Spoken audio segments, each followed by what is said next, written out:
लेकिन जब ट्रम्प साहब ने सभी देशों के अगेंस्ट जब टैरिफ्स का ऐलान किया तो एक अध्याय था वो इस पूरे आई थिंक इस पूरी लड़ाई का एक अध्याय था। लेकिन किसी ने नहीं सोचा था शायद परसों जिस तरीके से यानी शुक्रवार की शाम को चाइना ने टैरिफ लगाया वो एक सरप्राइज था। वॉल स्ट्रीट क्रैश हुआ उसके बाद। मेरे सहयोगी हॉर्मोज इस वक्त मौजूद हैं, एग्जैक्टली जानने की कोशिश करते हैं कि यूएस ने जिस तरीके से उन पर टैरिफ लगाया उसके बाद चाइना ने किस तरीके से अपने रिटेलिएट किया है और अपने आप को सेफगार्ड करने के लिए क्या क्या किया है। दोनों चीज़ हॉर्मोज जिसे कहते हैं ना, अपना वर्चस्व और अपना आर्थिक कहीं ना कहीं जो पक्ष है दोनों सेव करने के लिए क्या क्या किया चाइना ने अब तक। हर संभव कदम उठाने का वादा किया है, आश्वासन दिया है चीन ने, और सारी दुनिया की निगाहें आज चीन पर ही थी कि क्या जवाबी कार्रवाई वो करते हैं डोनाल्ड ट्रंप के इस अतिरिक्त 50% टैरिफ जो आज से लागू हो चुका है। यानी कि अब चीन को 104% का टैरिफ देना है हर तरह के जो है निर्यात पर यूएस से। तो अगर अब देखें तो आज कुछ ही देर पहले चीन ने एक श्वेत पत्र जारी किया है जिसमें उन्होंने काफ़ी सारी बातें जो है यूएस पर डाली है कि उन्होंने जो है एक टेक ट्रांसफ़र का जो वादा किया था वो पूरा करने में वो विफल रहे हैं। ना सिर्फ टेक ट्रांसफ़र बल्कि काफ़ी सारे ऐसे सेक्टर्स हैं जिसमें उन्होंने कई सारे एग्रीमेंट्स किए थे, वादे किए थे, जैसे फूड है, एग्री प्रोसेसिंग, फॉरेक्स, वित्तीय मामले, इन सभी में जो जो आश्वासन जो यूएस ने दिए थे वो पूरा करने में वो विफल रहे हैं। यूएस ने जो मोस्ट फेवर्ड नेशन यानी कि एमएफएन का जो स्टेटस था चीन का वो हटाया है, जो चीन के मुताबिक डब्ल्यूटीओ के नियमों का उल्लंघन है। और उन्होंने ये भी कहा है कि इसकी वजह से जो है इकोनॉमिक ऑर्डर जो है, ग्लोबल इकोनॉमिक ऑर्डर बिगड़ेगा, सप्लाई चेन्स बिगड़ेंगे और टैरिफ्स को लेकर जो यूएस के कदम जो उन्होंने उठाए हैं वो बेहद हानिकारक है। ये चीन ने अपने श्वेत पत्र में लिखा है। जो सारे आरोप यूएस ने लगाए हैं फेंटेनिल को लेकर और बाकी सारे भी वो तथ्यों से परे है, उस पर कोई आधार नहीं है। और ये जो सारे रेसिप्रोकल टैरिफ्स यूएस ने लगाए हैं उसमें सबसे ज़्यादा नुकसान उनको ही होगा और उनके सहयोगियों को होगा, मगर चीन को नहीं। ये उन्होंने श्वेत पत्र में लिखा है। साथ ही साथ उन्होंने ये कहा है कि बातचीत और आपसी तालमेल से ही जो है वो मामला सुलझाया जा सकता है। कॉन्फ्रंटेशन से या टकराव से कुछ हासिल नहीं होगा, इससे दोनों पक्षों को ही ज़्यादा नुकसान होगा। और टैरिफ रोलबैक का अब एक चीज़, तो ये सारी बातें तो उन्होंने श्वेत पत्र में कही, लेकिन एक चीज़ जिस पे सारी निगाहें थी, क्या टैरिफ का रोलबैक होता है, वो नहीं किया गया है। तो जो 34% के टैरिफ उन्होंने शुक्रवार को लगाए थे वो कल से लागू हो जाएंगे, तो वो भी है। और जो 104% के टैरिफ है जो आज से लागू हो गए हैं वो तो उन्हें देने ही है। तो इसके बाद से फ्यूचर्स में ज़बरदस्त उतार चढ़ाव देखने मिल रहा है यूएस के फ्यूचर्स में। तो चीन ने कोई रिटेलिएटरी टैरिफ का ऐलान नहीं किया है, मगर जो टैरिफ का ऐलान किया था शुक्रवार को वो अपनी जगह बने रहेंगे। तो आप इसे एक पॉजिटिव डेवलपमेंट लेकर ना चले, आप इसे एक कह सकते हैं कि you can take it with pinch नहीं but a bag full of salt.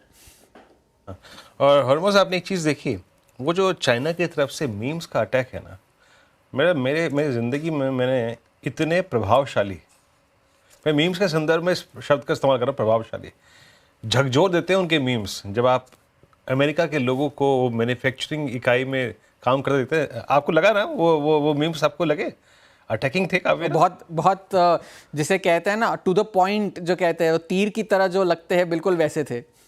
बिल्कुल बिल्कुल। श्रेया, आपने देखे वो मीम्स जो चाइना की तरफ से आ रहे हैं?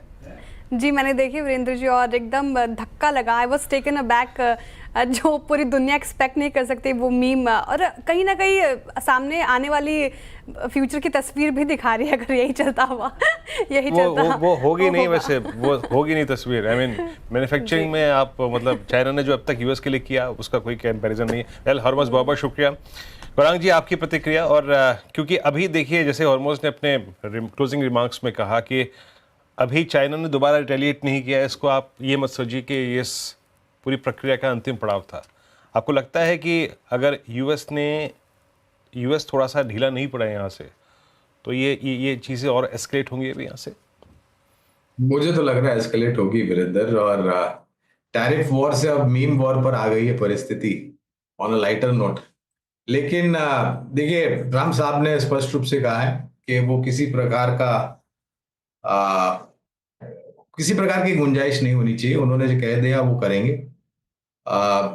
चाइना ने अपने तरफ से शायद को थोड़ा बहुत प्रयास किया रिटेलिएटरी टैरिफ बढ़ा करके, लेकिन फिर अमेरिका ने अब 104% की टैरिफ लगा दी है। तो ये देखिए, एक बात यहां पर स्पष्ट है वीरेंद्र, जब दो बड़ी अर्थव्यवस्था विश्व भर की आमने सामने हो जाती हैं और हेड ऑन कोलिजन पर जाती हैं, तो कहीं ना कहीं कुछ देश ऐसे होते हैं जिनको फायदा होता है। मैं बात कर रहा हूं हमारे भारतवर्ष के। अगर किसी तरह का बातचीत करके कोई रास्ता नहीं निकलता है और दोनों अपने आप पे बने रहते हैं, तो शायद ये एक परिस्थिति छोटी मध्यम अवधि में पूरे विश्व भर की खड़ी हो सकती है। लेकिन मुझे ऐसा लग रहा है कि कहीं ना कहीं it will be advantage Bharat.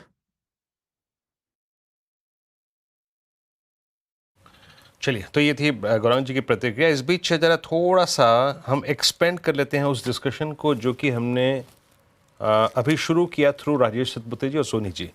एक बार आप लेके आइए पूरा का पूरा सीमेंट स्पेस, और कॉल्स थी एसीसी और कॉल्स थी अंबुजा, ये आपका रैमको सीमेंट्स। और जरा प्लीज स्क्रीन पे लेके आइए दोनों stock which is day high पे। नाउ इट्स अंबुजा सीमेंट्स जो कि टेक ओवर कर रहा है। थोड़ा सा मानस आपकी रीडिंग थोड़ा एफएमसीजी में बताएंगे कि ये सॉरी सीमेंट स्पेस में अभी आपको क्या अच्छा लग रहा है, और कोई भी ऑप्शन ट्रेड अगर आपको इंप्रेस कर रहा हो सीमेंट स्पेस में इस वक्त? देखिए, अंबुजा में स्ट्रेंथ ज्यादा लग रही है। उसका रीजन ये है कि स्टॉक ने अपने 200 मूविंग एवरेज को ब्रेक किया है। कंसोलिडेशन के बाद का ब्रेकआउट है, तो आई थिंक इस मूव में 575 तक के इस तरह अंबुजा दिखा सकता है। तो अगर एक ट्रेड लेना होगा तो at the money call option लिया जा सकता है 550 वाला। 15 रुपए पे ट्रेड हो रहा है। इसमें आपको 11 रुपए का स्टॉप लॉस लगा के खरीदारी करनी है और 23 रुपए के टारगेट सेट करने हैं।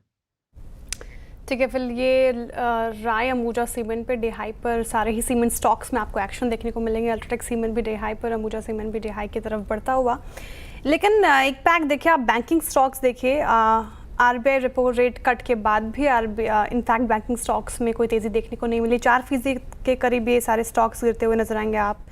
पब्लिक सेक्टर के स्टॉक्स देख लीजिए, union bank of India, Indian bank, bank of Baroda, सभी में गिरावट हावी होती हुई नजर आएगी। नियरली 4% तक के सारे स्टॉक्स गिरे हैं। पीएसयू बैंक पूरा ही गिरा पड़ा है ये इंडेक्स। पंजाब नेशनल बैंक भी देखिए, यहाँ पे भी गिरावट हावी होती हुई नजर आ रही है। गौरांग जी कैसे देख रहे हैं, रेपो रेट कट के बाद भी वो स्ट्रॉन्ग मूव आता हुआ दिखा नहीं, और जिस तरीके से उलट ये गिरा है आज ये बैंकिंग स्टॉक्स, आपकी क्या राय रहेगी इस पर्टिकुलर इंडेक्स पर? श्रेया जी, पूरा स्पॉटलाइट लाइमलाइट तो ट्रम्प साहब ने अपने तरफ खींच रखा है, तो बेचारे गवर्नर साहब क्या कर सकते हैं इसमें। हालांकि मैं ये बिल्कुल कहना चाहूंगा, मेरे ख्याल से एक अरसे बाद जो भी टिप्पणियां, जो भी प्रतिक्रिया मॉनेटरी पॉलिसी कमेटी ने दी अपनी ब्याज दरों को काटने के लिए, और जिस तरीके से माननीय गवर्नर साहब ने पूरा विश्लेषण दिया हमारी अर्थव्यवस्था, वैश्विक अर्थव्यवस्था और टैरिफ के घमासान युद्ध के बीच में, तो पहली बात तो ये शायद आने वाले समय में आपको रुझान, जो ऋण की मांग है, वो आपको धीरे धीरे करके बढ़ती हुई नजर आएगी, पहली बात। दूसरी बात, निरंतर ग्रॉस और नेट एनपीए के क्वालिटी में सुधार हो रहा है, जिससे प्रोविजनिंग राइट बैक हो रही है। और मैं तो ये मानता हूं कि न तो सिर्फ चौथी तिमाही में श्रेया जी, लेकिन आने वाले, ये माफ कीजिएगा, ये जो नया वित्त वर्ष शुरू हुआ है, इसमें शायद बैंकिंग और फाइनेंस, यानी कि सरकारी बैंक, निजी क्षेत्र की बैंक और मजबूत एनबीएफसी के नतीजे काफी बेहतर आ सकते हैं।